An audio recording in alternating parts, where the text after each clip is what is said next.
Order at 6:10 p.m. Roll call. Everybody's here and present. Announcement of items. Oh, wait.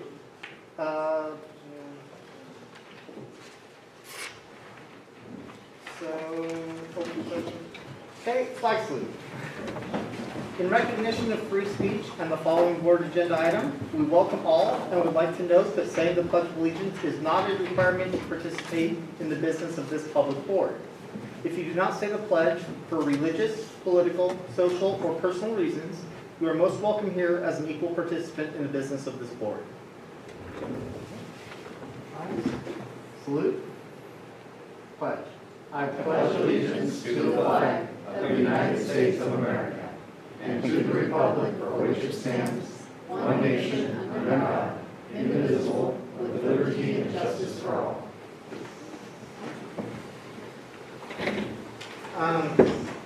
Announcement of action taken in closed session regarding item 1, public employee discipline dismissal release. No action was taken. Regarding item 2, student expulsions readmissions, we have 2 votes to do. So regarding student expulsion number 2122.2. Move to approve the recommendation. Okay, we have a motion. Do I have a second? Second. Okay, we have a motion and a second. So let's do a roll call vote. Trustee Anderson? Aye. Trustee Pope? Aye. Trustee Kelly? Aye. Trustee Lee? Aye. And chair votes aye. So that is unanimously approved. And then for student expulsion 2122.3, do I have a motion? So moved. To accept as presented. okay. And do I have a second? Second. Okay, motion and a second. So let's do a roll call vote. Trustee Anderson? Aye. Trustee Pope? Aye. Trustee Kelly? Aye. Trustee Lee? Aye. And chair votes aye. That is also unanimously approved. Okay. Adoption of agenda. Do I have any motions on that? I would like to pull item number 20, I'm sorry, where's the page? Hold on, it's number 12. Okay. Yes, thank you. So a motion to pull item 12 from the consent agenda. Please. Okay. Any other requested changes to the agenda? Okay, so do I have a second on the approved as amended? Actually, I don't think we had a motion yet. So move Oh. to approve as amended. I'm sorry, I took that as a motion. Okay, and do I have a second? I'll second. Okay. Before we go further, may I have a little discussion on the consent agenda, please? Okay. In regards, I don't want to pull them, there's no reason to pull, but I do want to speak briefly on the consent agenda 9 and number 10, the Center High School Media Communication Academy, their trip to Santa Cruz, and also the FBLA field trip to Ontario. It's been 2 years since this has happened, and I'm going to say thank you all involved for getting these kids back on track with these field trips and getting them to visit their colleges. It's quite important, so thank you all involved. And also I'd like to make comment on the Dudley Elementary project. I'm excited for that, and hopefully that grant will be approved. And then lastly, but not least, I would like to thank Mr. Richard Putnam for including on this agenda for approval the H.R. Davidson, as I call it, my back 40 disking. But as we know it at the district, it's the property rest of Ross. So thank you very much. Okay. So we have motion and second to approve as amended. Approve the agenda. Yeah, approve the agenda as amended. Thank you for clarification. Can we just do a consent, general consent? All in favor? Okay. Agenda approved. Organization reports. First we have Vanessa Mason, President of CUTA. Hi. Is it on? Flip it on. There we go. Oh. Okay. Last month I neglected to mention that this is retirement season, so CUTA would like to recognize last month's retiree announcement, Jeff Wise, who has been in the district 30-plus years. And this month's CUTA retiree, Tony Hill, who's also been in the district for 30-plus years. And so we look forward to celebrating them with the CUTA gift at the end of the year, as well as hopefully a little party to celebrate all of these great teachers and all of their accomplishments. It'll be the first time that retirees will be able to have had some sort of celebration in the last 2 years. So I'm sure that will be a big one, hopefully. And let's see what else is on my notes.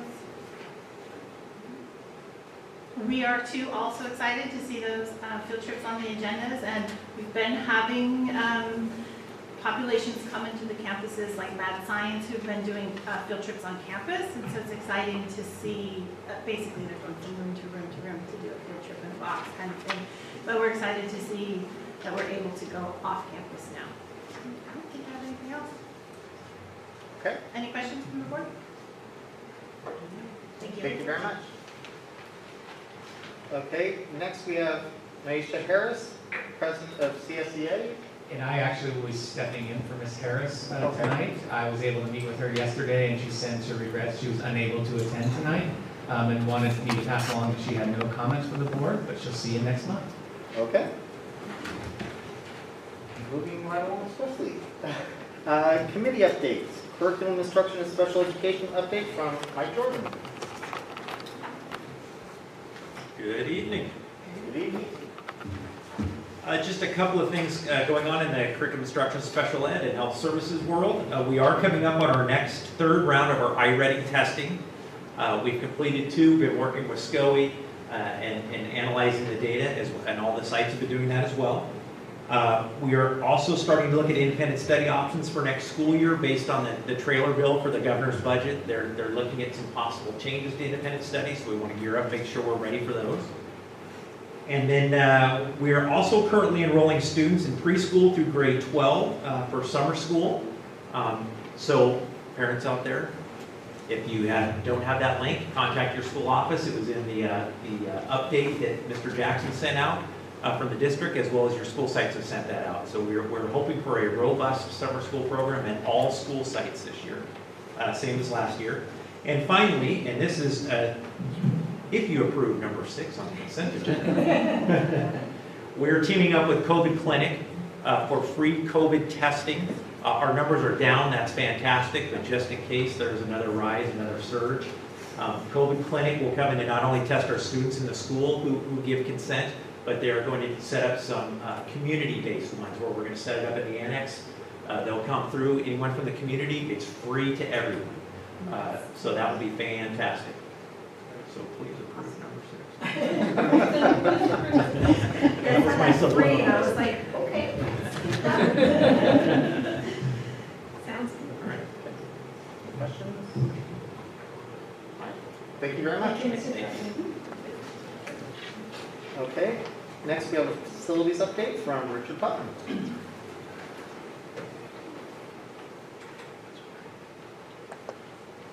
Good evening, everybody. We have officially broken ground over at the new Rex Fortune school site. Fencing is up. They've started their initial work.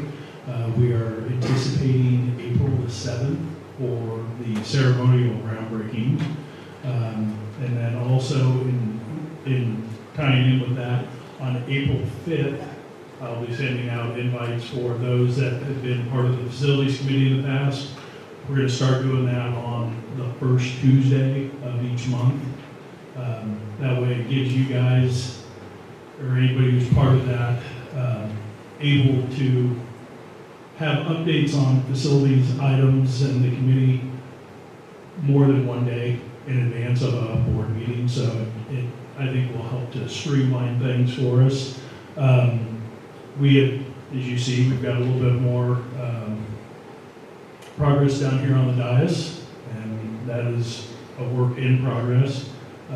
We are starting to paint the buildings around here. I don't know if you've noticed, some of the buildings have been painted. More will be painted by next month. And that is pretty much it for right now. exciting stuff. I just want to say I'm very excited about the groundbreaking, but unfortunately I will not be able to attend the groundbreaking ceremony. Please don't take that as a lack of interest. I just have other scheduling issues. No, it's perfect. We know, everybody's got stuff, so it is all good, and we will go from there. Wonderful. Thank you for your time. Okay. Moving along. Item 11, comments from the audience regarding items not on the agenda.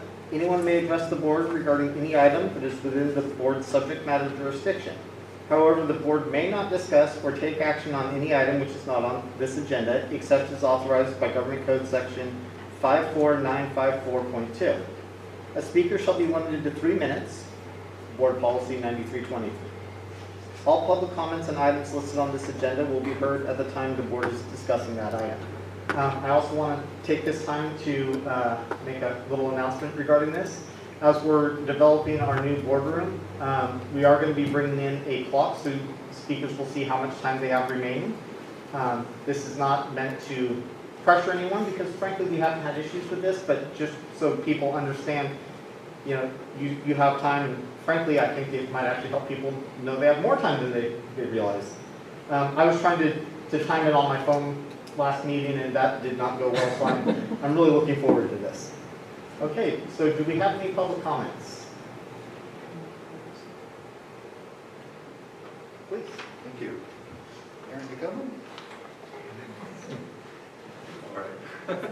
Hi, I mostly just wanted to give my thanks for the services that the district has been providing for my... I'm sorry, did you identify yourself? Sorry. We turned off. Okay, thank you. I just wanted to give thanks to the district and our school my son attends. Specifically, my son in recent months has been experiencing some issues with other students at the school who have been rude to him, bullying, things of that nature. And so one of the options that was presented to us was independent studies, something I wasn't aware of previously or didn't have a good understanding of. My son's been doing that for a few weeks now, and it has been such a game changer. We felt very supported. We got set up very quickly with the program. The resources, the teachers that are helping him out with learning that program and being diligent about his work, it's just been a dream. So I'm really thankful for that. And thank you for all your efforts to make sure the students are safe and that they feel welcome at your schools. I know that it's a lot to ask with so many students, and what I've heard of labor shortage for teachers, it's a lot of work. So I appreciate all your efforts. Thank you. Very nice. Thank you. Thank you very much. Mr. Anderson, Thank you. for sharing. I appreciate it.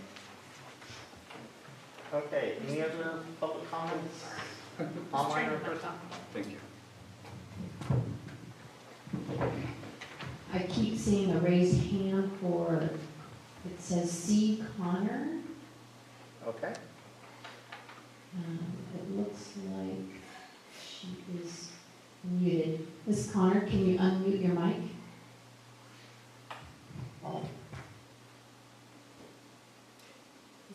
Star 6 to unmute. Hello? Hello. Yes, We hear you. Finally. I'm participating because I'm concerned that I did not get a response from the president of the Board of Trustees, Mr. Bruno, or the superintendent. I have requested that diversity be put on the agenda, and I do not understand why that did not happen.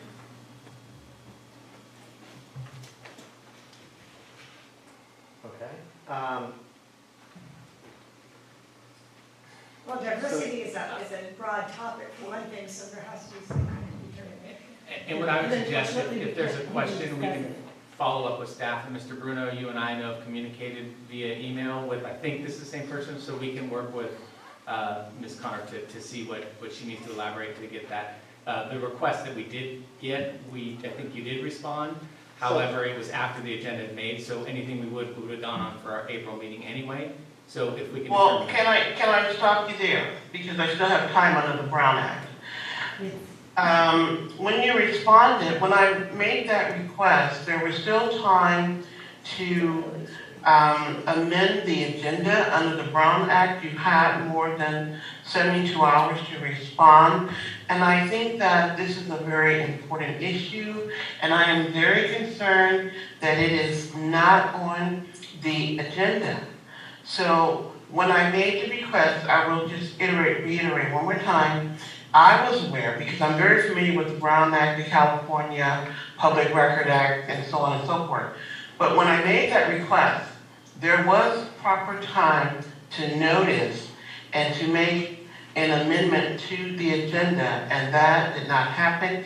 And I think that this is a very important issue. And also, I would like for the principal of Dudley Elementary School to be present when this is on the agenda, because there are some issues that will be directed towards him, and it's only fair that he will be able to respond with these questions that I have for him.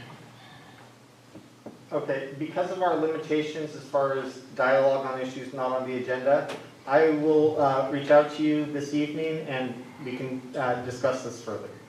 Okay? All right. And I hope to sit on the agenda next month. Thank you very much, and good night to all of you. Thank you. Okay, any other public comments? No. Okay.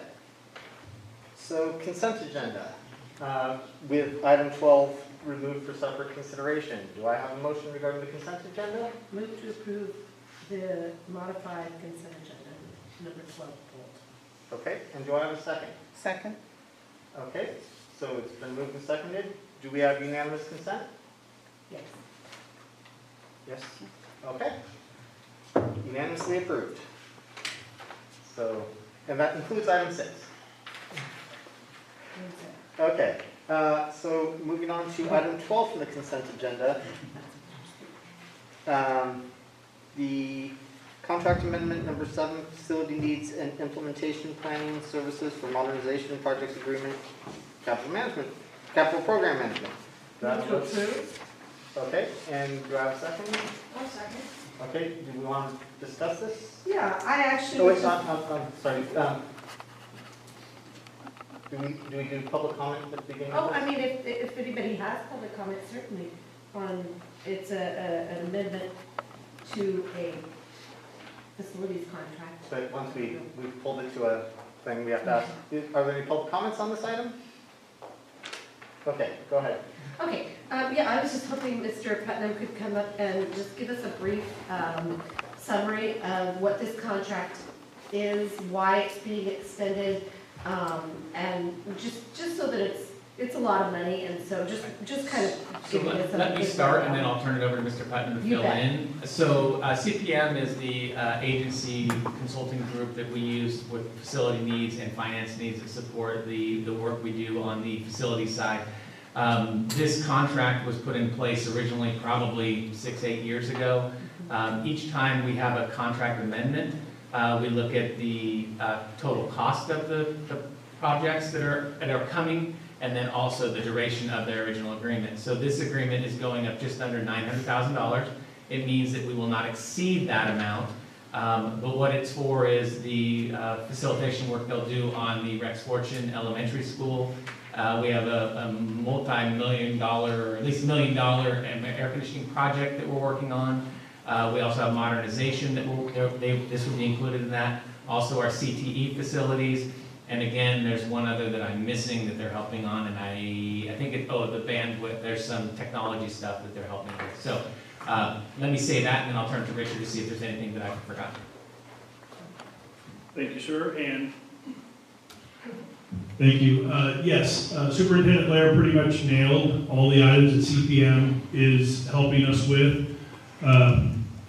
Originally, their contract basically had run up against the point before we started having all these new projects going on for the district. And so they are an integral part of helping us move these projects along in a timely, efficient manner, and also trying to save us the most money possible by helping us not fall into pitfalls or make mistakes, because they're really good about catching on. They're a project management firm, right? Correct. So they're helping to manage all of the facility projects that we have.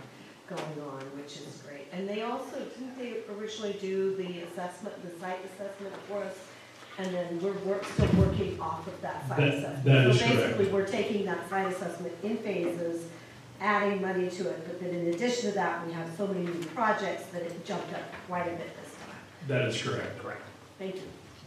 I just wanted to publicly discuss. Okay. Any further discussion on this issue? Okay, let's do a roll call vote. Trustee Anderson? Aye. Trustee Pope? Aye. Trustee Kelly? Aye. Trustee Lee? Aye. And chair votes aye, unanimously approved. Okay. Moving on to business items. Business item A, Center High School Performing Arts Center Control Booth, dedication to Vernon Bishop. Do I have a motion on this item? I'll motion. I'll second. Okay, you're motioning to Bring it to the floor. bring it to the floor? Yeah. Okay. Can I third it?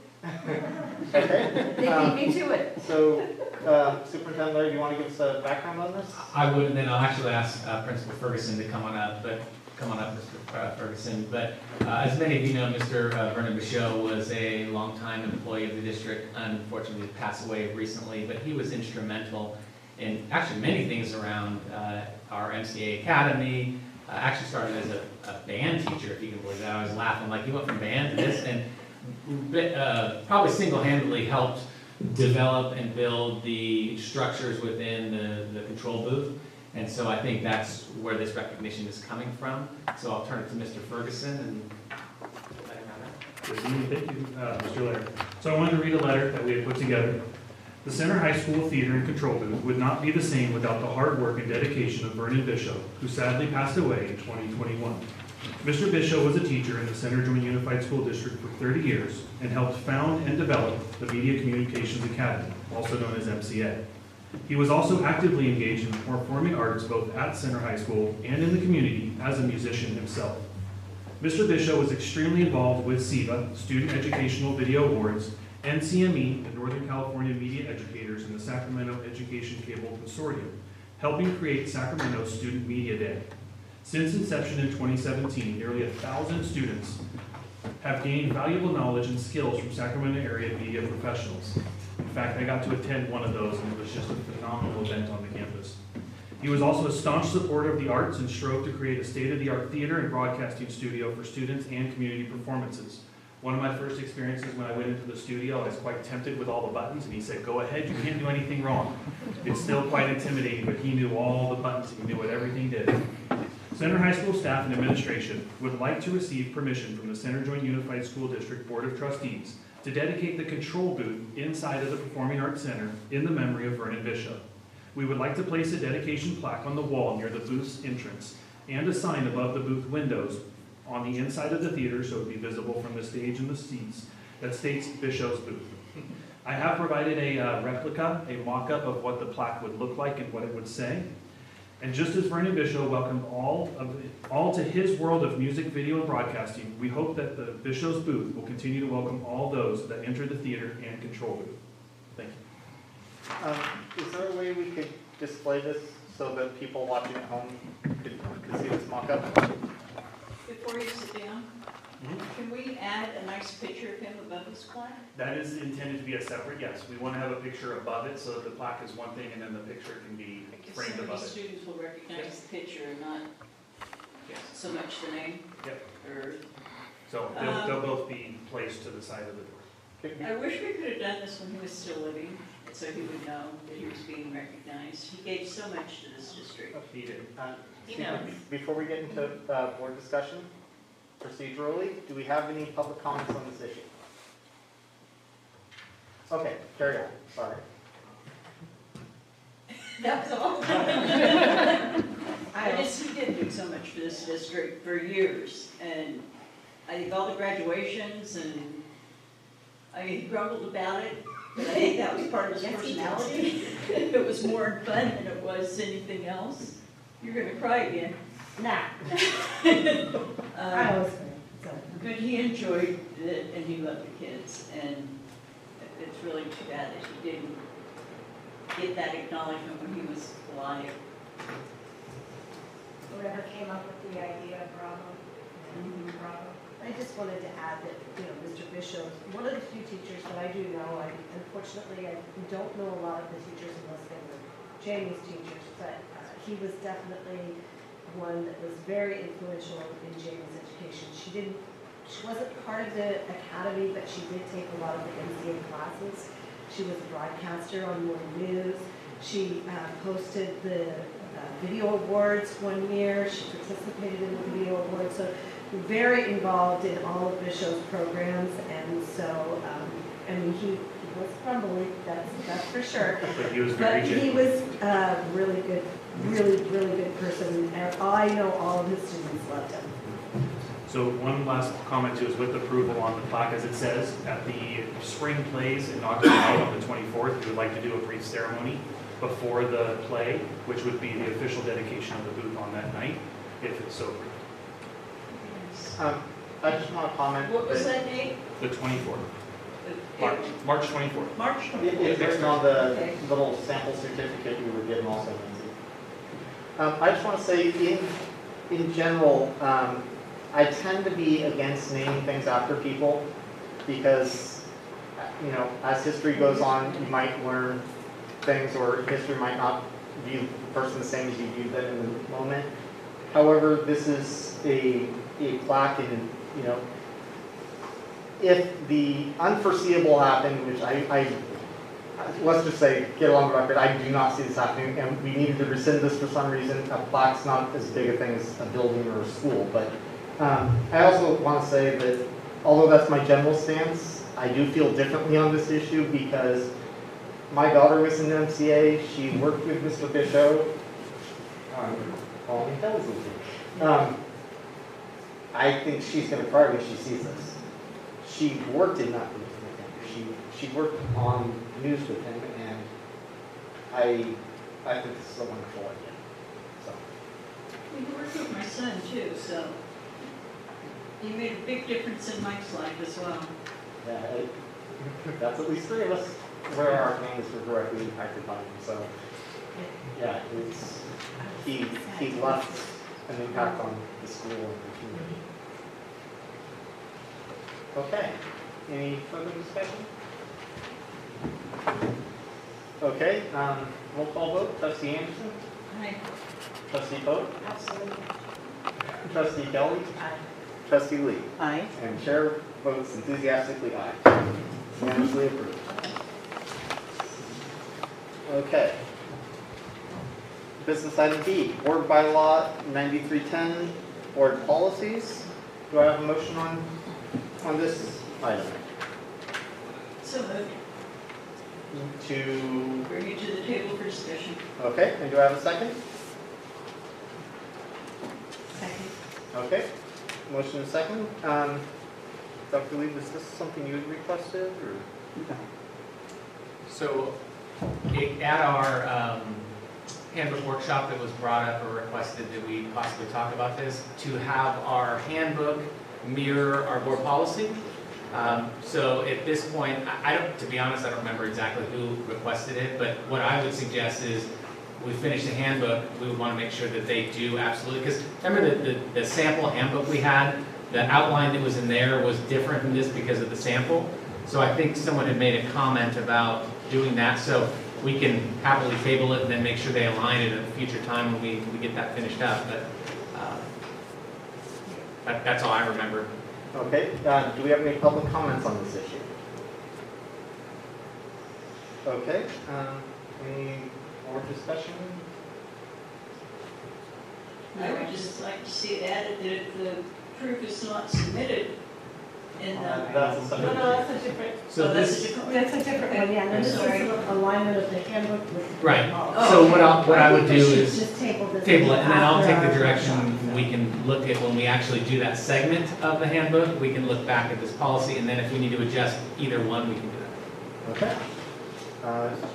Do we need a motion and a second Table. for tabling or just a recommendation? It just falls.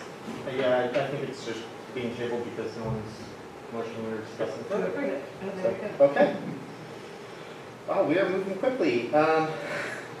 Item C, board policy 0415, equity. Do I have a motion regarding this? I'll move to bring it to the floor for discussion. Okay, and do we have a second? I'll second. Okay, Superintendent Webb? At that same meeting, we discussed that we do not have a policy that provided a vision for equity for the district, and so it was asked that we brought forward a sample. So this is a sample board policy, board bylaw for an equity statement. So this is just for your either approval, crafting, if you want to change it, bring it back, whatever. But this was just a sample language as a starting point, unless you guys are good with it. Okay, and do we have any public comments on this issue? Hello? I can wait. Okay. Ms. Connor? Yes. Well, this gets to my point about the diversity issue. Because I think that there are, from what I have experienced, there are truly some things that are not understood in regards to diversity, or perhaps people don't want to learn new things. I have come across some very disconcerting issues with a few of the teachers at Dudley Elementary School, including the principal. I'm not ready yet to mention the names of the teachers, but when I say that disconcerting, I'm being very nice with my language. I think that it's very important, given that this is a very diverse state and that California is named after a black woman. There is not enough about diversity at Dudley Elementary School. For right now, I can only talk about Dudley, but I think this is a broader discussion that needs to be had throughout the district, and I would like for diversity to be on the agenda and for the teachers of all of your school levels come to the meeting or share an opinion. Thank you. Thank you. Hi, I'm learning. James Anderson, parent. On the topic of equity, I've been looking for this on the agendas to pop up at some point. I think the diversity should be the main focus. I think that there needs to be more celebration of diversity. I think equity, on the other hand, is dangerous because it focuses on the differences of people and how that has hurt other people. I know that it's important to know our history, but from what I've learned about equity and the movement to incorporate equity into education, it demonizes and criminalizes the actions of our ancestors without understanding the context of their actions. Specifically, I guess bluntly, I feel like it targets white people. It makes white people to be bad guys. And I've seen it happen at different schools where I've had family at. I've seen it happen in different states where this has been incorporated more fully. And I'm just afraid. I'm afraid that equity being taught to children without proper context, it will make them hate other people instead of celebrating those differences. Thank you. Thank you. Any other public comment? Thank you. Okay, board discussion. Trustee Keller. Okay, I appreciate your comments in regards to not providing context. However, equity is definitely something that everyone needs to better understand, particularly so we don't think that we are demonizing people. That is absolutely not the case. Understanding history and feeling blame for that history are two separate things. Not making the same mistakes that were made in history and acknowledging that this is the history and that we understand your pain is completely different from demonizing the people whose ancestors may have been the cause of the pain. That does not make me the cause of the pain. It makes me the cause of anything that I do, personally. Equity is something that we can't just take a sample policy and go, okay, sure, check that off my list. That's not going to happen. I mean, and maybe it'll happen if the vote's 4-1, but it's not going to happen on in my world. So, no, this needs to be a much larger discussion. We need to have possibly a subcommittee that includes some staff and some board. I think you should And, make some definitions on that. Make definitions, exactly, and having a policy doesn't necessarily mean we have curriculum, those are two different things. Curriculum may come at a later date, but definitely having a policy that talks about that we want to make sure that everyone is provided the tools that they need to succeed is definitely in written policy. But that's not my understanding of equity, because there's an opportunity. I'm sorry, public comment has been closed, But you, and we moved on to board discussion. I just want to clarify that this item is a board policy regarding making sure people are treated fairly. It's not about curriculum or what's being taught. It's about looking for and eradicating bias, making sure that all communities are treated fairly and with equity, making sure that we monitor the impact of our board policies to make sure that we don't have negative unintentional impacts from them, and continually striving to do better. So, And Mr. President, I actually have several suggestions for this boilerplate policy to make it relevant to our local context. And I printed them out for the fellow board members. You're seeing in yellow what's being recommended to add in, and in strikeouts what's being recommended to strike out.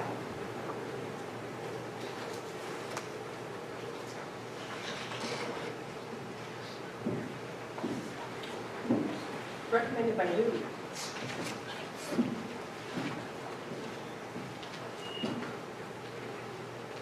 okay,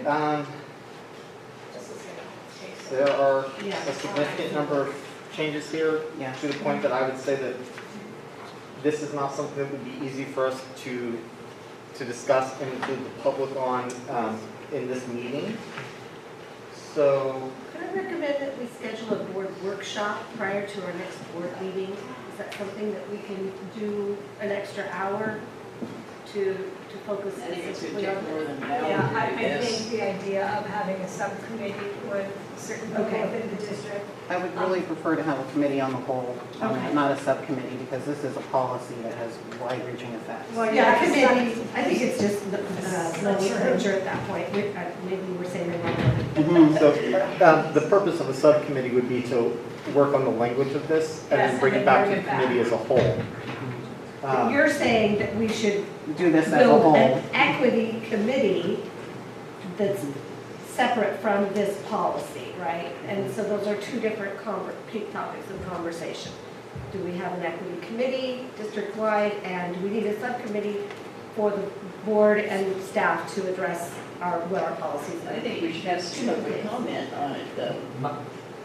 One other suggestion with timing, so people don't feel like you have a time constraint, we could try to tag it on. We have about probably an hour or so left with our handbook that we're working on. We can tie it into that Saturday, finish the handbook, and then have that conversation, if that works. I mean, because I think if you limit the conversation to, 5 to 6, if this can go Yeah. a little longer possibly, it might be, because it's a big topic. And I mean, certainly you could take a smaller group to come back with that shell, but talking through what it means, making sure you all understand all of it is important, not to have any assumptions. Well, I think this is a big enough issue, though, that the public should have knowledge and a chance to comment. Yeah, the Once we have workshop our is also public. Absolutely. So, and also additionally, we could work on the language at a workshop for this and then bring it back to a board meeting for the actual approval of it. And have a So public if we weigh in have on the revised. If we have a subcommittee that maybe comes together and gathers various examples, and recommendations, and then a workshop to go through that, the workshop would be public, but we would have some prepared documents, and then we would bring it back to the board meeting for a vote. So like have a subcommittee. Right. So, Right. a couple Three. of things regarding this.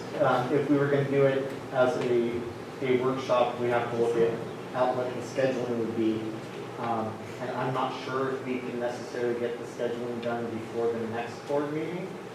I would make myself available for a subcommittee or a committee, but for sure, But for an entire board workshop, trying to get not a it scheduled. workshop, no, probably. When is the handbook? We don't have it set yet, that was one of my questions later. But one of the things I would say is you could start first, you could send it to subcommittee, but everyone's gonna pull groups, but possibly you might wanna come, if we do it with that handbook, finish that up, and then the board as a whole talks through it, you might be able to then craft something if we have the time to roll up the sleeves, sit around a table and talk about it.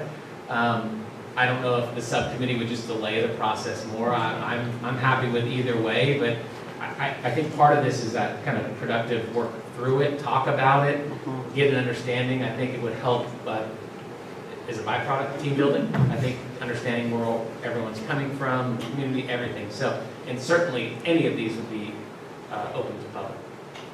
Did you get a copy of the, okay, I just wanted to make sure, because I think that this is as everyone has said, it's a really important topic. It's not something that we can afford not to have a policy on or take a position on. So I'm just hopeful that we'll be able to schedule something so we can all come together and define a policy that's relevant to our local community, not just going along with trends that are out there and some of the dangerous things that some of our public has pointed out, really damaging things taking place under the name of equity. Yeah. So one of the things I could throw out is we do have, April, I think 26th was the date that was floating around that, can I get anyone to, I've heard from a couple of you, and to be honest, I think so. One, I think there was 16/26, April 26th, and I can get Monica to come in the morning, and then we can drop her off, and then we could do this as the second item. It's Tuesday? I'm sorry. I'm sorry, yeah, 23rd. 23rd? My math is off a little bit. Okay. I think I would be available that weekend. Okay. So do we want to do a subcommittee first to work on language, or should we just do it all together as part of the handbook workshop? I mean, I think what I hear people saying is that they're concerned the subcommittee is going to delay the process. So we have this recommendation, and if anyone else wants to gather more recommendations, we can send them around. Yeah. What I could do too, if Dr. Lee, if you'd mind sharing electronically, I could share that around, or we could share it to Mr. Bruno, and then people could go through it at their time, make their notes, and then each person could have an opportunity to kind of talk through it. I still feel, again, subcommittee, we could go out and find a bunch of policies, but to your point, Dr. Lee, making it relevant to our community and what we want, instead of taking, again, this was just the CSBA template to kick us off. But if we can get that, I'll request it electronically from you, I can ship it out to you guys, and then we could agendize it that way. I would really like to encourage some of our executive staff to also participate in that conversation and provide input, whether it be, in the form of paperwork in advance or comments during the actual workshop, whatever they're able to contribute. I think that would be really beneficial for us as a whole team. Absolutely. Okay. So, however, we are looking at doing this potentially after the next meeting. Is everyone okay with that? and I would suggest instead of trying to rush it to get something for the next meeting, I would rather take time to do it right than. Okay, and I'm not saying no one, you guys didn't want to do that, but I think that's important just to, because on a Saturday, we may all have to go back and digest it again and then come back again. What dates are you looking at, Mr. Wright? 4/23 apparently, not 26.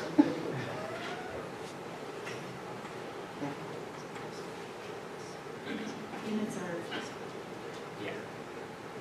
Okay, and Dr. Lee, I do want to discuss this with you a little bit after I've had a chance to review it more, so I'll send you an email. And then, I'm sorry, I think I saw 4, Ms. Boak, is that what? No, I feel that having another workshop would be redundant. since the board has displayed that they do not have to follow their policies and procedures. The workshop is to set norms and protocol, and if we don't follow our own procedures, then I feel it's redundant. I probably would not be attending the workshop.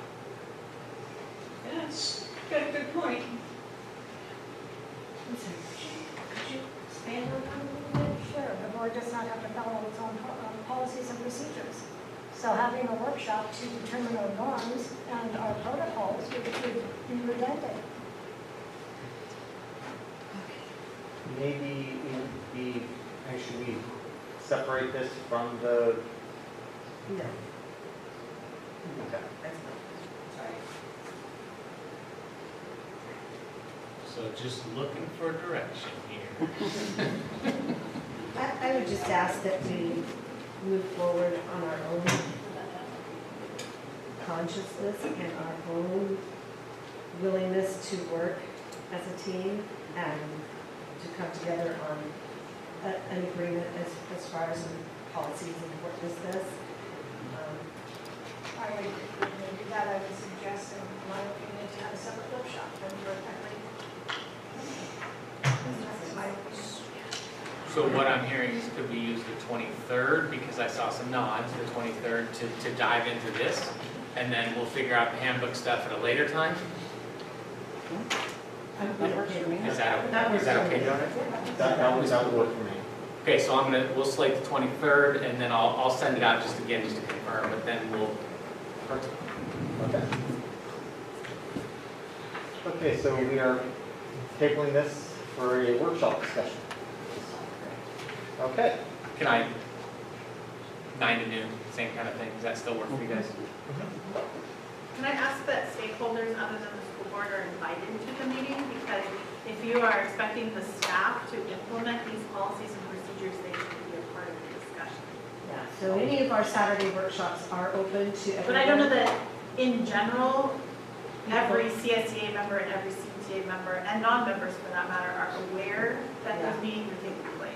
Okay. I would expect staff to come in on a Saturday morning when they're here. Right. No, but it'll be Zoom, so they can make comments from Well, their Jenny. and the other piece too is just hearing the conversation between just the 5 of you, I think this is not going to be a 1-3-hour session that we're done. I think this is going to be something that we talk through, bring it back.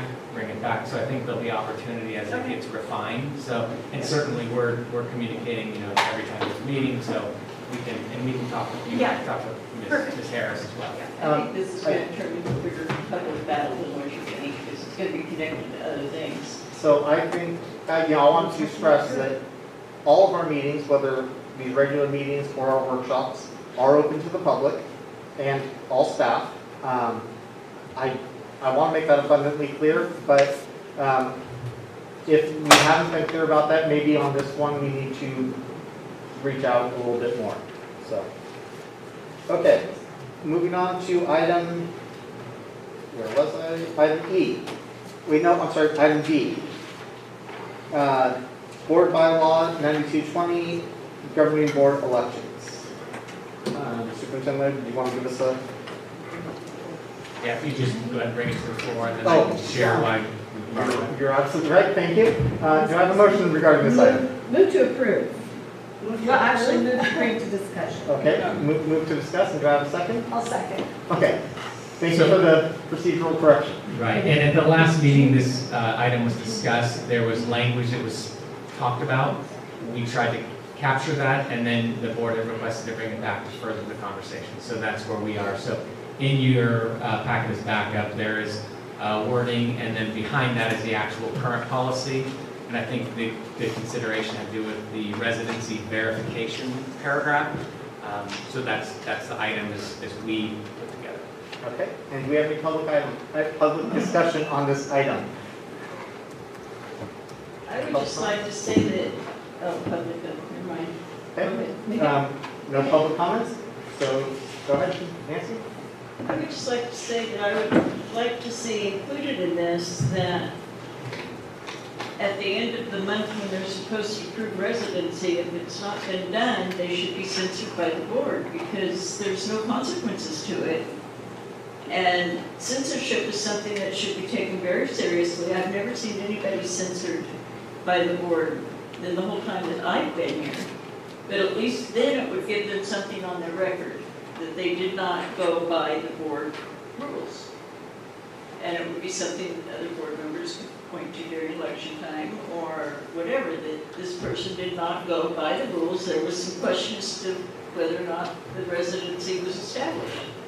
It would make it a public item. I think before we would add that to this policy, we would have to have a separate policy on censorship. Censorship is under the Brown Act. I believe that our legal counsel has advised that we don't have any sort of ability for punitive measures. I was kind of hoping that we could put something in that just says, you know, we refer to the governing authority, but we already did that and got nowhere with it. So, yeah, I understand what you're saying, Nancy. I do have a couple of other changes, minor changes to this. One is just a little bit of a clarification where it says, board member addresses shall not be made public. It also needs to say that the documentation and address will not be kept on file. And what was it you were saying also, document and? The types of The documentation type of document would be but- noted, but not the documents themselves, nor the address. And then, so that it's not anywhere where it could be discovered, found, shared, et cetera, et cetera. And then at the end where it says reasonable accommodation, that seemed a little ambiguous. So I wanted to specifically say reasonable accommodation for verifying their residency. I Two don't things. believe that the attorney said we couldn't do that. I think that would have to be I read by don't the know, attorney Scott. again. A board does not have a right to unseat another member based on this. So what you would have to do is you would have We to. could still censor Yeah, them so the board- that the the board public can- would be aware that something That, was that would amiss. logically be what this body could do to one another. Right. So, And then- I'm sorry, I would just like to leave it maybe, I don't know, I'm torn on it, but I would kind of like to leave it up to the situation. You know, like, have some sort of flexibility in what the action to be taken. I mean, maybe Well, we could say it's- something like you that. still have that Action will be option. taking up to and including censorship. You would still have that so option because you could vote no on censorship or yes on censorship. just a point of clarification, it's censure, not censor. Censure. It's a small but significant difference, so just want to clarify that. So go ahead. I just wanted to make sure we're talking about the right thing. Yeah, no, we're talking about censuring someone, so, yeah, maybe what we could do is add something that said, if residency could not be verified, actions would be taken up to and including censorship. Or something But we that have has no some policy flexibility. on censorship in our board policy and governance handbook. So that means we need to invent a policy. On censorship. We do not have one, is that what? Yeah. But doesn't it, by the fact that it's in the Brown Act, that it's, we don't need a policy on it? You would want to try to create, not try to create, but I would want to get a policy that's more local. The process, there's a process within the handbook, but it doesn't outline the process for it. So my suggestion would be that if that's what you want to go with that as a consequence, then I would work with legal to get something that's legally defensible, for lack of a better word. I mean, I wouldn't want us just to try to create it off the cuff. Certainly not. And if we are making policies, you know, about censorship, I'd like to really see issues that should be addressed through that, like making homophobic and racist comments being included in there, because those are things that are really offensive, that would invoke censorship. Yeah, if anybody ever did that, it would be offensive. It most certainly would. I think we would have a Mrs. broad broad description of all areas that would be included in censorship, that would only be fair. Would it be acceptable to consider this policy adjustment without making note of censorship? What So is that it? we could, and then at that point, you could make that decision, just the same as if I could make the decision not to vote for censorship, someone could bring it forward for censorship. I mean, it goes both ways. And then it's not an automatic, but it also resolves the issue of, you know, the chicken before the egg thing that we have going on here, because we don't have a policy on censorship, and we need to get this policy finalized. So, do we want to postpone it and work on a censorship policy, which is going to be another big discussion, or do we want to just cross that bridge when we get to it? I mean, I don't know. I don't know what the answer to that is. I'm just throwing it out there. So my feeling is, personally, that if you put in there that not complying with it results in censorship, that, in my eyes, takes away from the impact of it. Whereas if someone didn't comply and then we, as a board, move to censure, to me, that's more impactful because it's not an automatic response. It's a deliberate, in this circumstance, we feel that this is a significant issue. I thought we did have censorship in our bylaws. I will have to look into that. We don't. So that would be a separate issue for another topic. Yeah, that we used to use all the time. It may have been used, but not officially a part of the written rules. So, just that's my take on it. I feel that having it be an automated response takes away from the impact of it. That's my personal thought.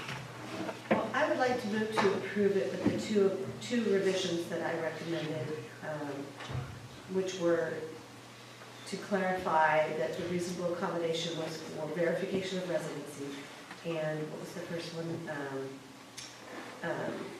And to clarify that the documents and address would not be kept on file. That's my motion. Thank you. Okay, so regarding this, to make sure that we are getting the language 100% accurate and everyone's all on the same page, would you be comfortable with making the changes and doing the second reading at next month's meeting? I would like to add to that then Kelly's verbiage on censorship, where you said possibility of. Yes, next actions up to and including censorship. So that would be the third. Okay. So let's just add it tonight and vote on it. I would like to read it first. I want to make sure that we get the wording 100% accurate. Okay, The reason we're here right now is that we didn't get the wording precise. So, Yeah, we don't want to haphazardly do it again. And But then we're if we taking add notes, that- so I would rather make sure that you're all understanding what so you can Yeah. physically see See it. it, what we're voting for. If we add that, just you know, then we would also have to have a policy on censorship, Well, that right? would be advanced planning. So we can do both, I guess. okay. That's good. Ridiculous, if you ask me. Okay, so what I'm hearing is that we will make amendments to this and bring it back next meeting? Everyone okay with that? Okay. Money. Okay. So just for mine and Carol's clarity, we'll make those adjustments, bring it back as an item in our April meeting. That- Okay. The district's probably laughing at us because we can't say censorship. Sounds delicious. No, we're not. It's It's water, I I swear. want to make sure that we're clear, it's censure, not censor, because they're very different, but very similar sounding. Okay, so moving on to item E, second interim report for fiscal year 2021-22. Armando. Hello. Hello. Hello. All right.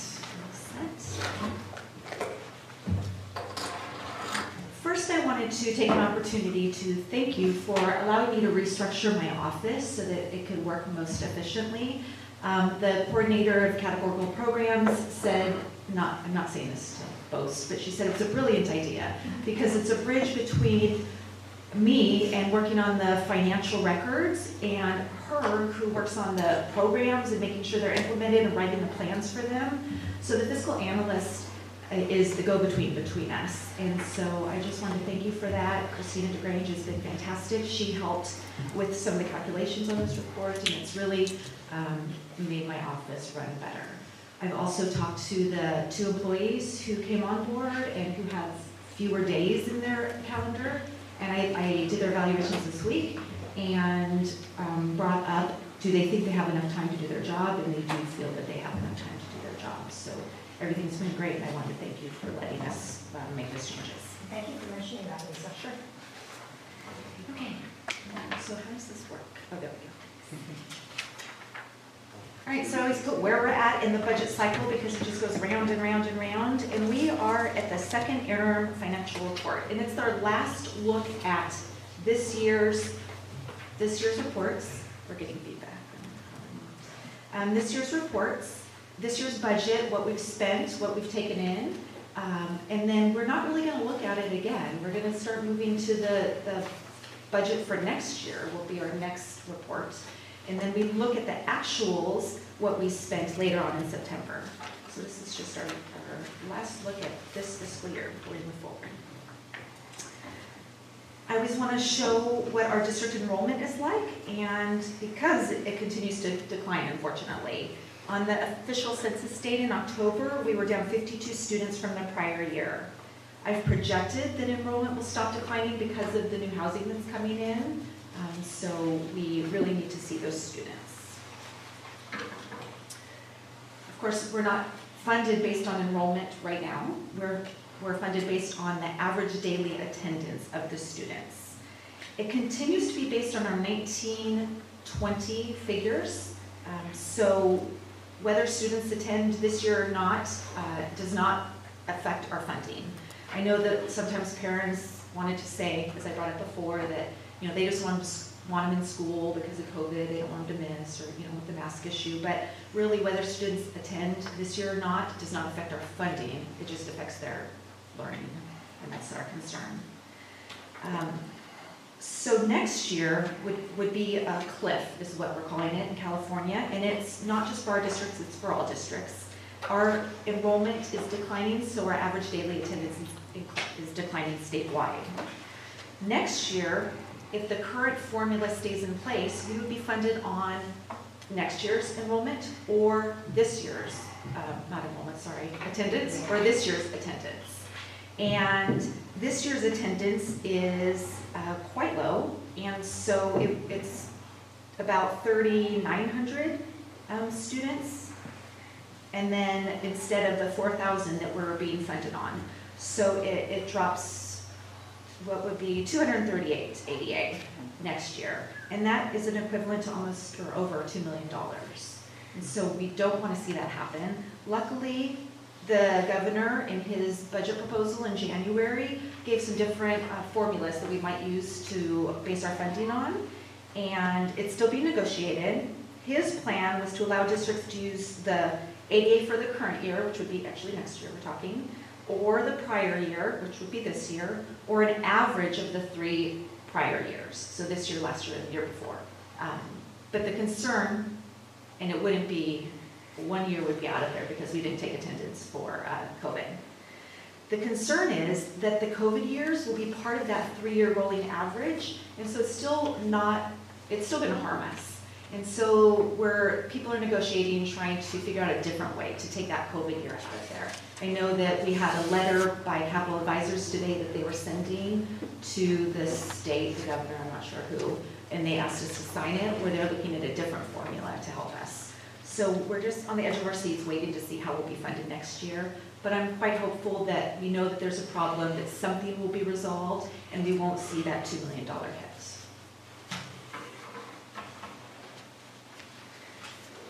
I wanted to put this in there because this was, there are 2 errors in the narrative that I gave you. And one was that I put for the planning COLA, I put what the governor proposed in his budget, and that's not what I based this report on. So the planning COLA that I based this report on, that's cost of living increase, is 2.48% for this year and 3.11% for next year. The proposed COLA, what the governor wants to pass in July, is to increase it to 5.33% for next year and 3.61% for the year after that. I did not use those figures in this planning because it's not decided yet. I like to just use actuals, what we know. Oh, the second error in the narrative, thank you, Trustee Kelly, is there's a number on page 13 that says 817,177 million. So that million actually should not be in there. I should have deleted that one. Man, we're rich. Yeah. It's really our dreams. Okay, so then when we look at total unrestricted revenue, this is unrestricted again, so these aren't those Title I programs or EL programs. This is general fund money. When we look at the revenue that we're taking in versus the expenditures, this year we are having a surplus of about $250,000.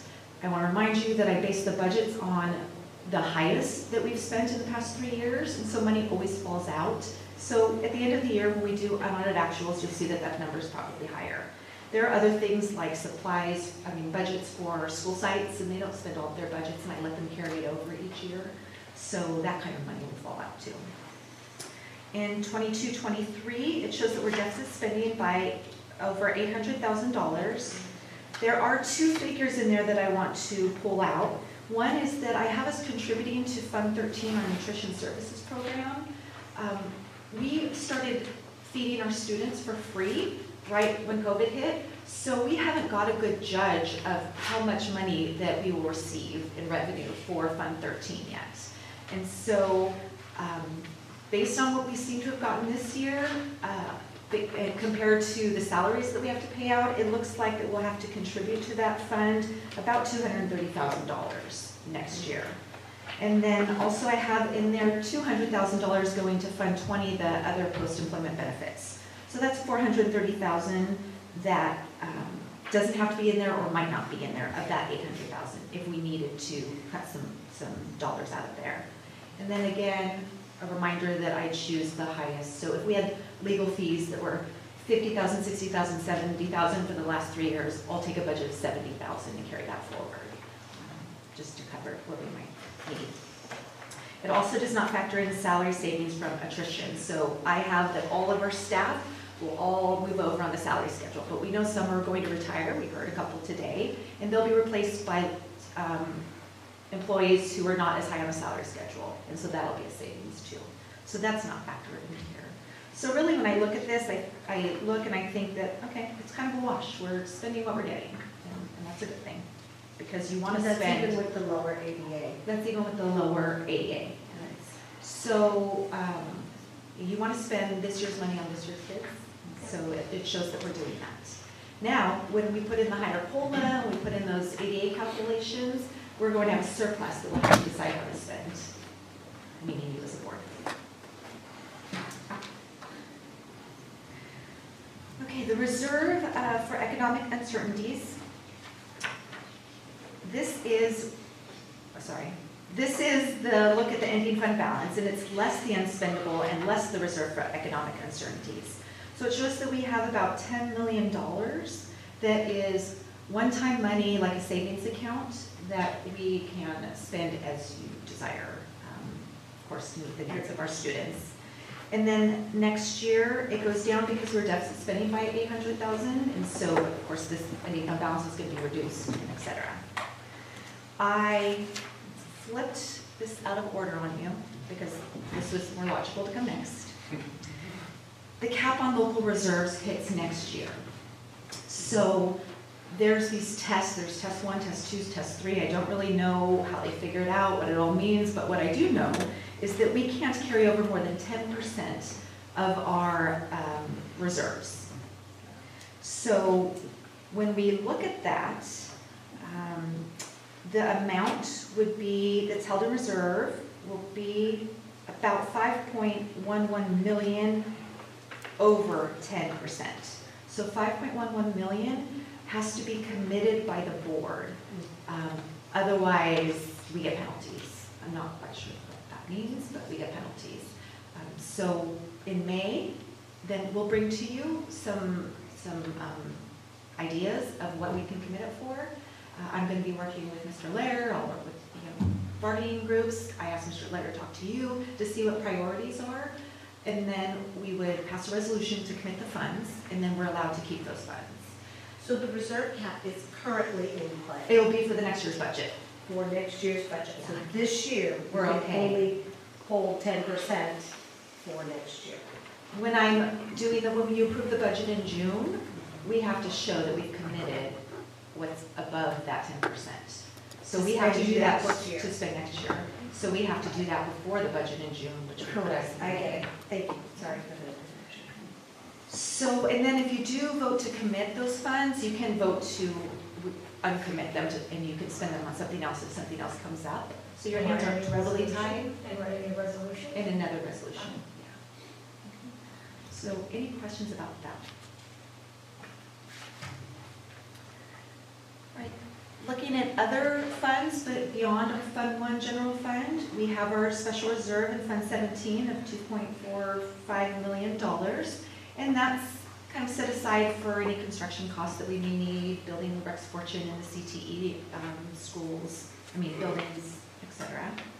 And we also have our other post-employment benefits, we call OPEB. In Fund 20, we have $1.44 million. We were saving that because I was worried about an ADA cliff falling off of that. We had new school costs. And I should mention that those new school costs are included in the multi-year projection. So it looks like we may not need those funds, and we can commit them, move them over to the trust since we don't need them. In the trust currently, there's $544,000.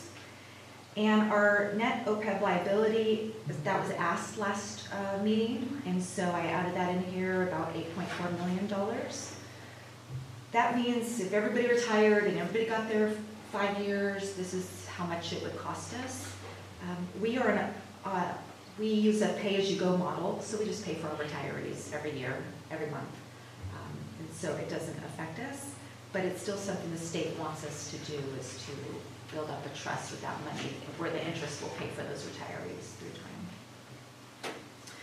We also have Fund 11 that is not on here, but I want to mention, and that's our adult ed fund. And the adult ed program was closed in December. And so the funds that are in there have to be returned to the state or the local cohort. And so I'm working on doing that, and then as soon as that's done, I will bring a resolution to close that fund out. I'm also going to... So we don't keep that money and roll it into general fund? You spend it. How much is it, do you know? 70 grand. Right? Yeah, so that is, yes. And so, but it is meant to be, it is going to be spent on adult ed though, in other programs. So that's where it should go. And then when I close Fund 11, I'll also have a resolution to close Fund 9, which is the charter school, because we don't have a charter school.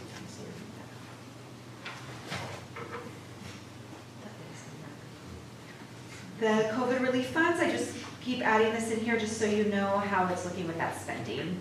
All of it is assigned, the salaries are assigned. Some of those positions are open positions, and so we might find we have money left over that we need to spend at the end of our 3-year period. But as of right now, there's nothing unaccounted for as far as funds. Looking ahead, so I'm eager to see the May revision and what they come up with that ADA calculation. And then, of course, anything else. I also like that they're talking about special ed and how it's impacting the district, and knowing that we need some relief because we contribute so much of our general fund for that program.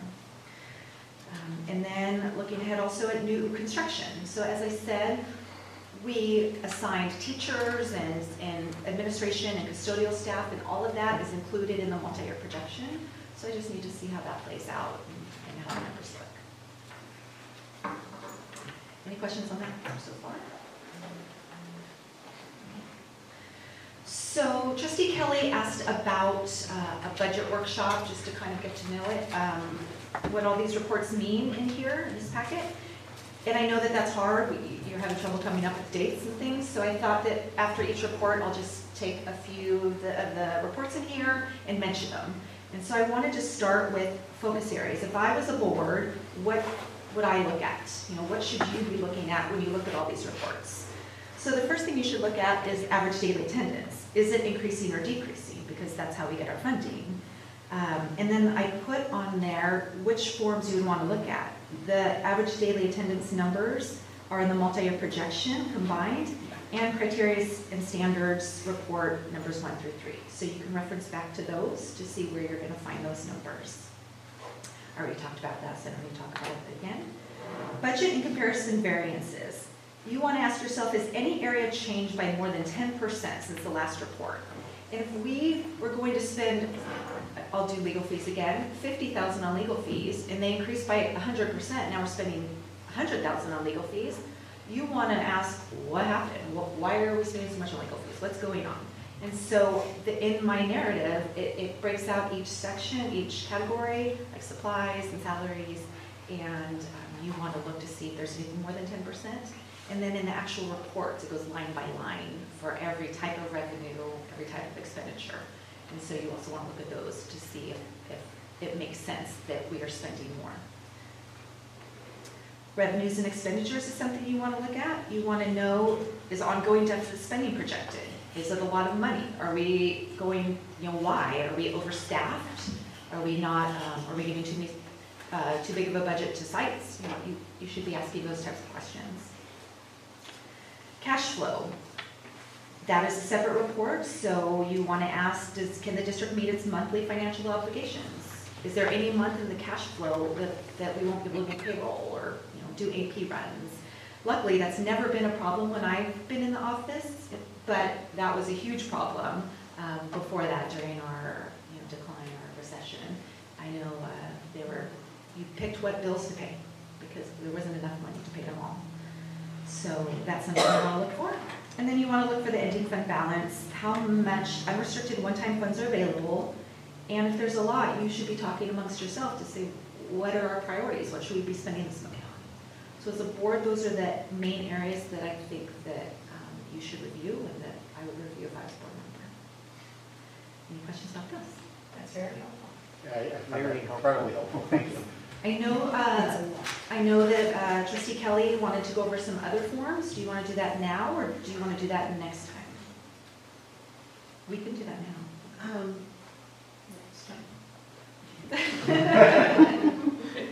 And while Ms. Kelly's thinking, the other thing is, at any time, any board members, if you want to come in, I know Lisa said, hey, this is a brilliant way to just start giving snippets. I think it's great because it's chunks, because this is not something that you just pick up one day of 300 pages and go, oh, I get it. So this is a great tool. But if anyone wants to come in and sit down and really hammer through it, I know your door is always open. So sorry. Thank you. I think the big thing I wanted to know is that 5.11 million. Mm-hmm. Like, how much are we going to have to figure out how to spend? That's big. And then that fund page on page 9, I think you covered most of that. What was it I had asked? Let's see. Just explaining what the fund summaries chart on page 9, what it means. So it's on. It's in the narrative on page 9. Yeah, in the narrative. So basically it says, illustrated below is a summary of each fund's balance and corresponding change. So you have your 21-22 beginning balance, estimated net change, 21-22 ending balance. So these are estimated ending balances, correct? Right, so that is taking the expenditures and revenue and minusing or projecting adding those, out. and then projecting at the end of the year what the ending fund balance should be. So in that regard, then I'm wondering why we have quite a bit left over in many of these.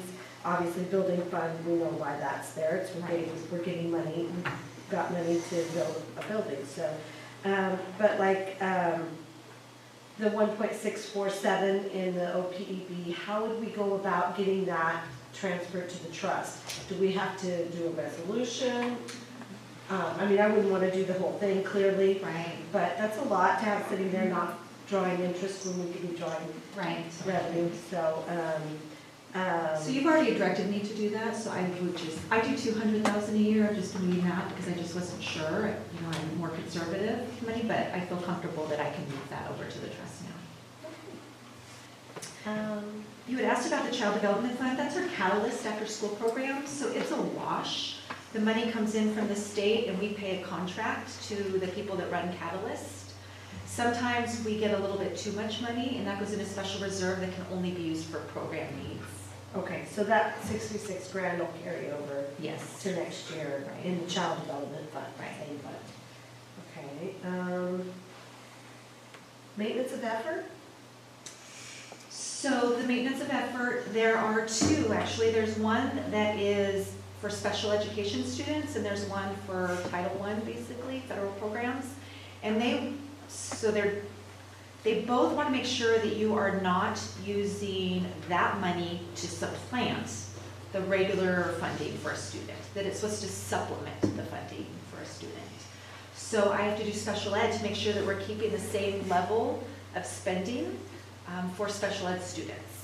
And they're not getting less of a service because maybe it's encroaching on our charter fund, so we want to cut some money.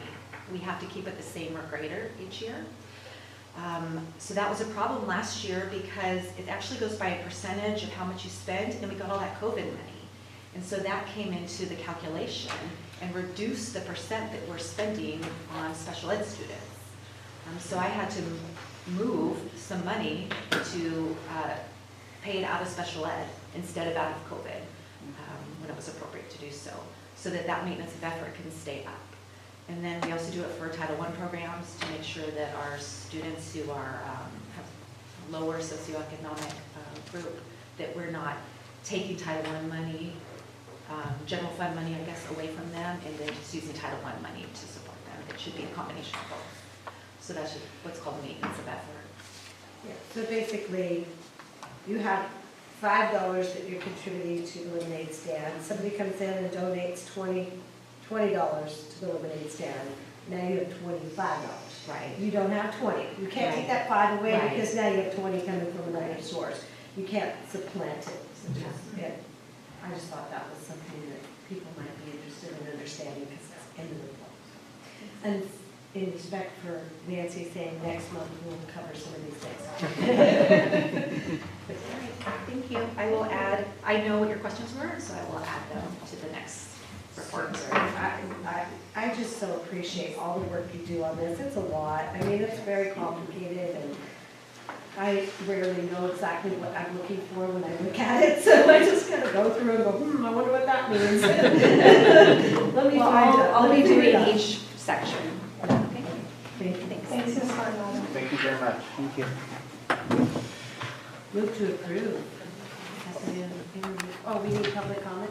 Oh, we never had a motion on that one. That's, it was a Sure we report. did. Sorry. Sure, No, no, sure. sure. It was fine. It's Kelly and Del Rey. Okay, let's Move to approve.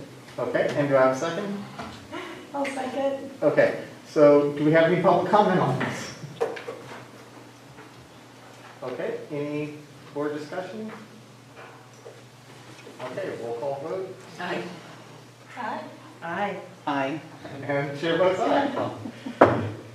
Unanimously approved, okay. Moving on to board superintendent reports. Trustee Anderson? I have nothing. Okay, trustee Pope? Just a little something, we spoke earlier when Vanessa was speaking, and I did with the consent agenda in regards to the activities coming back into our school district, which is all just wonderful. But I want to remember or remind people to support your PTAs, PTOs, and your boosters, because they are integral portion or part of the school that brings well-needed funds to the school and to the classroom. And that's all I have to say. Okay, trustee Pope? I am happy to report that they have reinstated the dates for the next cohort on the governance with an equity lens. So Dr. Lee and Scott and I will be attending, and those will start in August. So we have, it says it's going from August through October. There are 4 sessions, we're not going every day from August through October. Yeah, 4 sessions starting in August, so really looking forward to those finally happening. They've postponed it twice, so, or was it 3 times? I don't know. Whatever it was not good, so hopefully we can get that moving. And other than that, happy to report. Okay, Trustee Lee. Okay, hi everyone. Just want to say happy Purim and happy St. Patrick's Day to all who are in observance of those holidays. As many of us recognize, acknowledge, and celebrate Women's History Month together during March, I want to extend my thanks to some of our teachers who are already doing the work of culturally responsive and culturally relevant teaching, and for recognizing that educational teachers and leaders do not need a board resolution to engage our students in meaningful ways that elevate the heritage months that have been established and recognized by our federal and state leadership to center the voices of our traditionally marginalized community members. Recognizing the heritage months is a baseline way to demonstrate respect for and inclusion of the diverse cultural backgrounds and cultural knowledge in our communities. Indeed, the research confirms that when instruction, and in particular when social emotional learning instruction and supports are provided to students in an acultural way, it actually does more harm than good for our most vulnerable students. So if you're a certificated staff member that's attempting to engage the learners in our district in social emotional learning curriculum using acultural, culturally agnostic, or culturally blind pedagogical methods, and finding yourself baffled about why you aren't seeing results, and in fact, why your students may seem to be worse off in the face of your efforts, I encourage you to look to the authentic inclusion of your students' home cultures and lived experiences for some much needed clarity. Because in short, in every day, every way, all day, culture matters.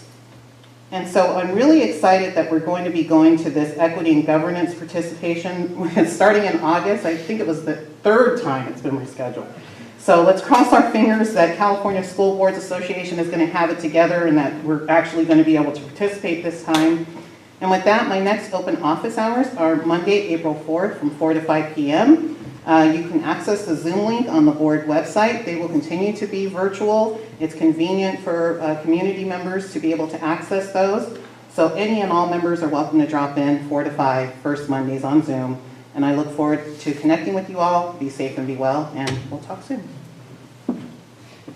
Okay, I'm going to keep mine brief. I just want to share, without going into detail, that I and my family have been dealing with some health issues recently, as happens, and I want to remind everyone, students, staff, parents, community members, everyone in this room, please take care of yourselves. Make sure that you take your health seriously. If you need to take time off from work to attend to your health, it's better than pushing the issue, and I need to remind myself of that sometimes as well. So, thank you. Superintendent Laird? Thank you, Trustee Bruno. I just wanted to thank Ms. Coronado again for her work on that. She makes these big reports seem so easy, and they're not. Caroline just leaned over and said, wow, look at all those numbers. So it's easy for me to say, hey, we can do this and that, but I always appreciate, Lisa, how she makes sure we get it all done and get it done right. So thank you for that. Just a reminder, April 7th, I think I mentioned to you, we'll be doing the groundbreaking. We'll get invitations out to that. So looking forward if you can join us. I know it'll be during the work day, so I know it's hard to separate sometimes away. So hopefully you guys can try to get away if you can.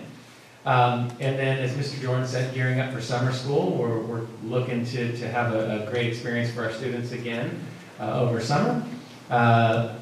Just to echo I hope these August dates for the Equity Network stick. I think we've all expressed our frustration, and so I hope August will be the magical number, or magical time to make that happen. And then had a great opportunity to tour a bunch of classrooms at Spinelli, Dudley, and North Country, and it's so joyous, I don't know any other word, to see the staff teaching, the students learning, and the smiles on everyone's faces, and hearing them being around. And I know that's not easy. I know people have worked really hard to get where we are, but it's starting to feel like kind of getting back to what we were. It's definitely different, but we're getting back. And it's just fun. I had an opportunity to visit Mrs. Mason today, and a young man had come in and was doing some work in there. And so it was fun just seeing the teaching process, and he was so excited, just trying to understand where the kids are, where they're going, and I just think we're doing some great things for our students, and I thank everyone for their contributions in that. So, other than that, that's all I have. Thank you. Thank you very much. Okay, advanced planning. Future meeting dates, we have the regular meeting Wednesday, April 20th, and we're looking at a board workshop on the 23rd. Yep. Okay. Suggested agenda items? Anyone have anything they wanted to add? Diversity in the curriculum for our next meeting, a discussion of that item. Okay. It's been requested a few times now by multiple people. Okay. Actually, I was going to bring up the same issue. I'm questioning where would be the appropriate time, whether the next meeting would be good or if we should schedule it for during the summertime, just to make sure that we understand where we are and set some goals for where we'd like to be. How about just putting it on the next meeting just as an overview? And if you can, yeah, just as a discussion. Just get it started. To see I think where it's we're at. important that it be done during school so that we can get the input of the community Yes. while school is still in I'll session. consider that. Yeah. Thank you. Would that work for you, Mr. Jordan? Yes. Okay. Are you asking me to present? Absolutely. Well, I guess that you're going to have some part of the discussion. Yeah.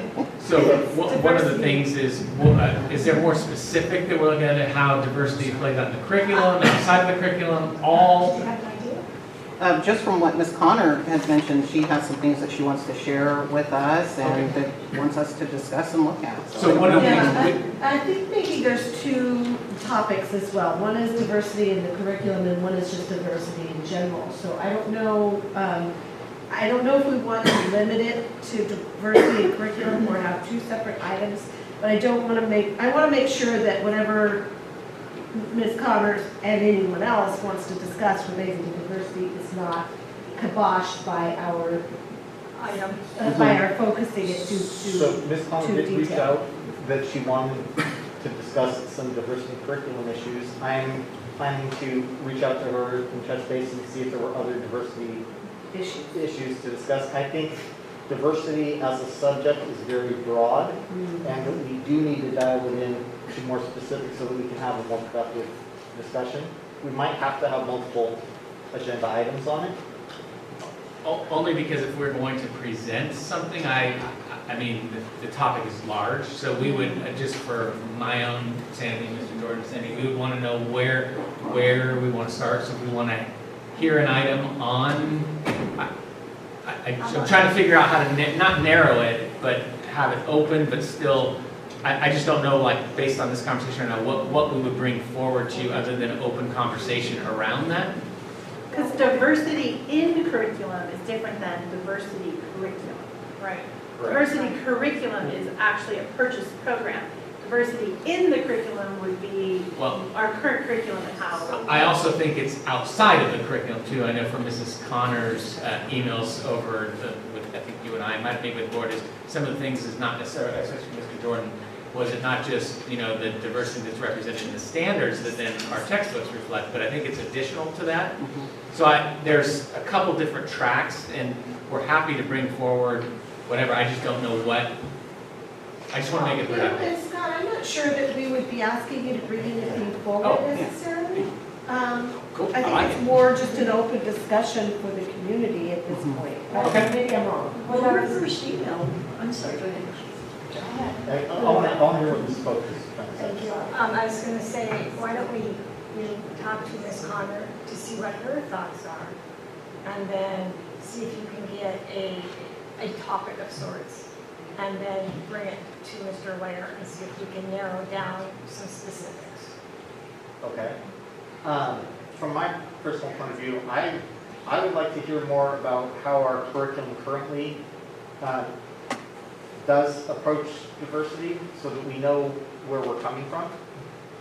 So the topic of diversity in the curriculum, Yes. not the diversity of the curriculum as. So would that be a starting point? Because I think, again, this is gonna be more than one talk, it's gonna be more than a 10-minute conversation. Yes.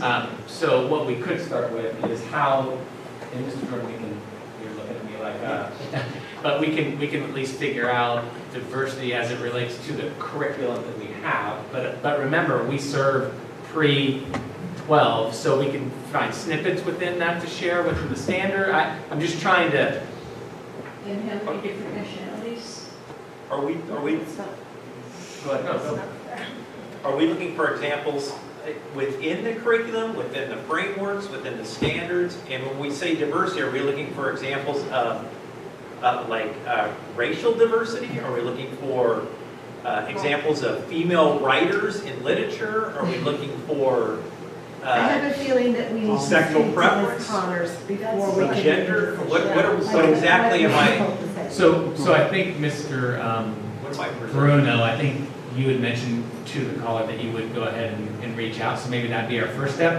I think then at least we start with something, and then I would suspect it's gonna spark more from each of you, and then we can keep following up with that. I think the equity conversation that we're gonna have will also play into that significantly. So I think that this is something that will, it's gonna be broader than just one meeting, and then it will keep circling back on many topics. You know, mentioning that we have multiple curriculums as we go through the different grades, I do think that we are likely to need multiple meetings and discuss this, you know. Let's just have it as a regular, or as an ongoing line item. So I think if we get back to. Yeah, so let me clarify specifically what it was that she wanted to address, so that doesn't get overlooked. From my point of view, diversity would include racial diversity, it would include, gender diversity, LGBTQ contributions, disability awareness, all of that kind of, just, how are we as a district making sure that we are giving children a full, broad education? When I was going to high school, frankly, I learned more about contributions of the African American community to American history from rap music than I did from the curriculum. And I took an art history class that spent more than half the class on European art. I think we may have mentioned at some point Asian art and did about a week on African art, and then it switched over to more modern stuff for the remainder of the year.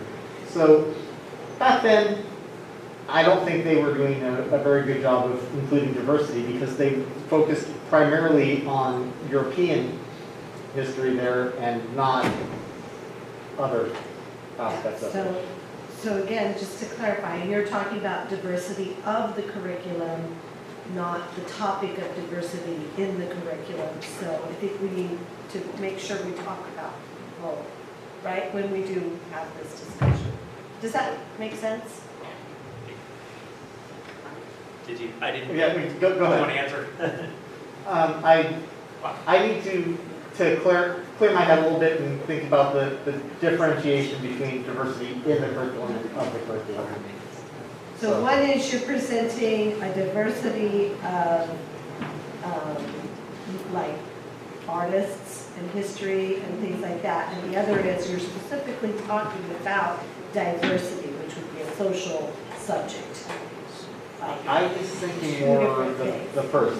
Yeah, but I think it needs to be both. But anyway, we're. I think we're talking, so I think if we can get an idea of what the request was for them, that will be a good starting point. Okay. And then we'll see what comes out of that, and I would suspect that it will go off from there on different avenues that you guys would want to hear or have conversations, and it will directly tie into the equity piece. I know for a fact. Okay. Well, for a fact. I would think you would. Mr. Jordan, you have other comments? And if may I ask if we could also define curriculum, because I think when I'm thinking curriculum, I'm thinking of state adopted curriculum materials that we're buying, but I think we're talking about a whole broader thing here. like celebrations at schools. I think, I thought I heard that the speaker talking about, you know, Black History Month, Women's History Month, those kind of things. Those aren't necessarily standards or purchased curriculum. It's part of the state adopted standards, but I think that's what we're talking about. Am I incorrect on that? What I've heard Ms. Connor say was, I heard a focus on elementary level specifically, so if we're looking to narrow it a little bit. And then two, you know, just really looking at not what the state says, but what happens in the classroom space. That's the concern that I heard her raising, and that I've heard from other community members as well. You know, there's something that the state says, and there's frameworks and standards, then there's the actual curriculum, the real curriculum that's lived and experienced through the students when they're in that classroom with the certificated staff. And then are we looking at, like we talked about AP, and are we looking at, for example, in our construction program, are we looking at, traditionally that hasn't been a female laden, are we looking at numbers for that? Are we looking? As you can see, Mike and I are planners, so I think we need to figure out the first topic and we'll come back. Decide what we want.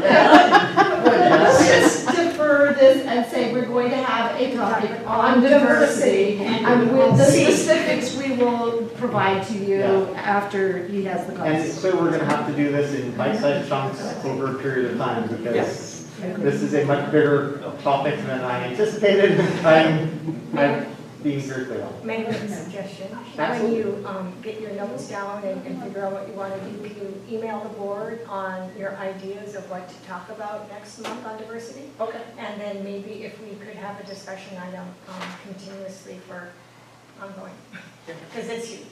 And you may want to send that through Scott to avoid any issues with Joanne. So Absolutely. Scott send it to us.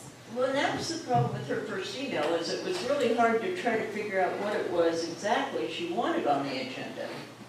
Well, So- we're going to so find out. I will clarify. Okay, perfect. Let's adjourn. Okay, any other future agenda items before we do that? Okay. So was that an official motion to adjourn? Yes. And that's an official second? All right. Meeting adjourned.